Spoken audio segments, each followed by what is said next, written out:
Hello there, friend. Thank you for stopping by. Aren't you interested in becoming rich without needing to spend much time working? Then you have little to no choice but to learn about how the robots on the stock market behave and how you can make one. But first, it is important that you learn some basics about the stock market. The stock market is obviously where you buy stocks in hopes of them increasing in value.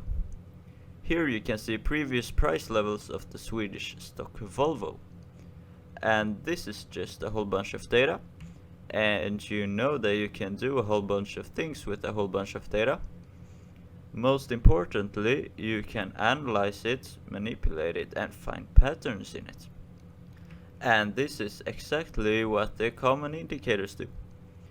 This is the same picture as the one you saw moments ago on the Volvo stock, but with a crazy lot of lines. The lines are these values from data which have been manipulated in certain ways and put into a graph. Now if you thought, oh, I thought I could just make a program trading stocks for me automatically. Wait, you can, but this is still the basics, remember? Now indicators, as mentioned, receive price data and create graphs which most often display buy and sell signals in all kinds of ways.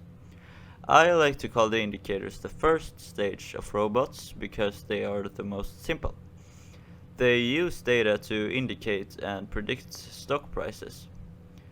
And you were probably overwhelmed and didn't know what all these lines meant if you have never worked with indicators before. At least I hope you were. And what's nice is that you really do not need to know. All you need to know is that these lines were just like thousands of other indicators designed by programmers who have access to price data from the exact stock you're looking at. But what are the stage 2 robots then? I call them the automated bots, because they can buy and sell stocks if they are given input as to what parameters have to be fulfilled to buy or sell a certain stock. And now over to the fun stuff I promised to tell you about. We know that a manual prediction and a buy or a sell equals a trade. Now if we take these and multiply them with automation, we get a money machine. As I touched on in the beginning of the presentation, you can use robots which do exactly everything for you. They are basically complex hybrids of the stage 1 robots, the indicators as you may remember, and the stage 2 robots, which were the automated buy and sell robots.